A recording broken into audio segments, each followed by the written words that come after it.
filed the economic substance notification? Well, today in this episode, we'll be discussing about the changes in the economic substance notification and return file.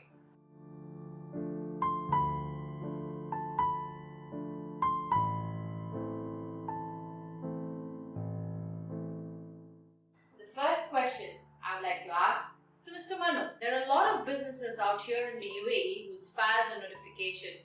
We'd like to know if there are any changes on the notification. Yes, Ravi.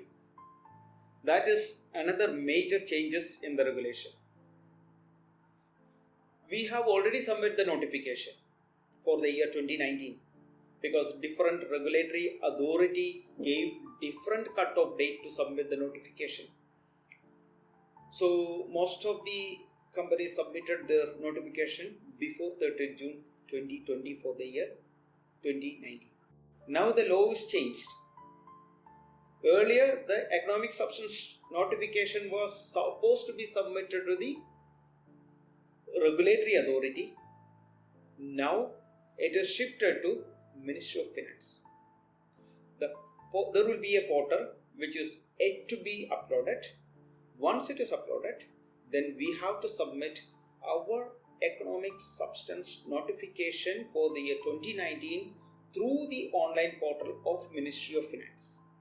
So even though you submitted your economic substance notification for the year 2019 with your regulatory authority, that is licensing authority, but now you have to submit the Ministry of Finance again.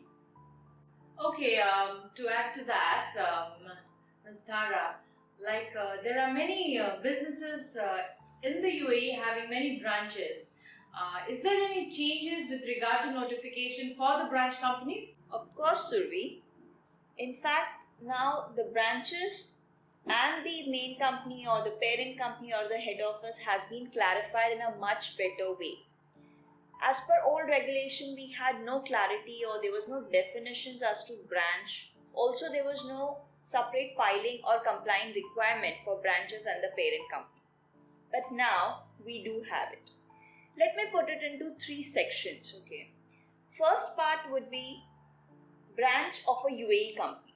So the branch is also in UAE, the head office is also in UAE. So what would be the treatment for such cases? If an entity which is a parent company has its branches in UAE, suppose for example ABC is licensed in Abu Dhabi and it has its branches in other Emirates of UAE. In that scenario, the law says that the branch would be the extension of the parent company, which means in that scenario, there would be only one notification and reporting that would be going for the entire group, and that is the responsibility of the parent company. The parent company will have to do the filing requirement based on the relevant activity that either the parent company or all of its branch are doing. So this was case 1. Now let's move on to case 2. Case 2 will be branch of a foreign company, which means that the parent company or the head office is outside UAE and that particular company has its branches in UAE. Now what would be the treatment for such cases? As per the new regulation, the treatment would be, if we have to check first that whether the income or the revenue that is being generated by the UAE branch is getting taxed or clubbed with the parent company's revenue which is outside UAE. If it gets taxed outside UAE, then that particular branch will only have to submit notification, and at the same time, it will also have to produce the evidence, which means this branch of UAE will have to take the tax returns, the tax challans for the tax that is paid on this income of the branch company from the parent company, and will also have to submit this evidence to claim the status of exempted licensee. Now what would happen in case the income is not getting taxed with the parent company outside UAE? In that scenario, this branch will be considered as a separate entity like other entities, and it will have to comply with the notification, substance and reporting requirements of the ESR law. The last scenario, that is foreign branch of a UAE company. So the parent company or the head office is in UAE and the branch of this company is outside UAE. For example, say Bahrain or India. Now what treatment should be given in this case? The treatment would be, what law says is, it is not required to include the activities or the revenue of that branch which is outside UAE if the income or the revenue of the branch which is outside UAE is getting taxed in its host jurisdiction, which means suppose the UAE company's branch is in India and that particular income of that Indian branch is getting taxed as per Indian income tax laws. Then this income of Indian branch need not be included here with UAE entity for complying with ESR regulation. But what's the scenario if the case is vice versa? If in India it doesn't get taxed, then UAE entity will have to include this Indian branch income for ESR compliance in UAE. Yes, Survi. So that's all with the requirement for branch and parent company as far as new economic substance regulation in UAE is concerned. Okay, well, thank you very much. Okay, moving further, Mr. Manu, let us discuss on the changes of meeting the economic substance test for businesses out here.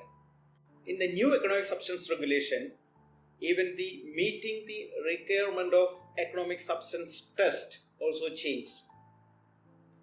For example, direction and management of the company.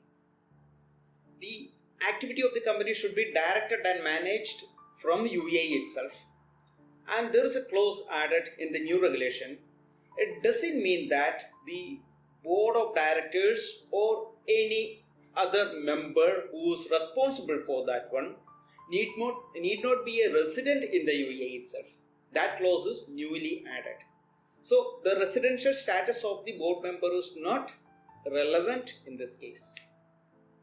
There is another point which was added in the new regulation. In the previous regulation, hope you remember, there should be minimum one board meetings in each financial year. But that clause is removed now. Now what is important? There should be adequate number of board meetings in every financial year.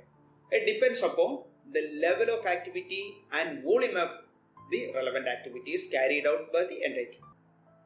So, depends upon the number of or the level of the activity or how your operation is going or how you are conducting the relevant activity. Depends upon that you have to conduct the board meetings as well for each financial year.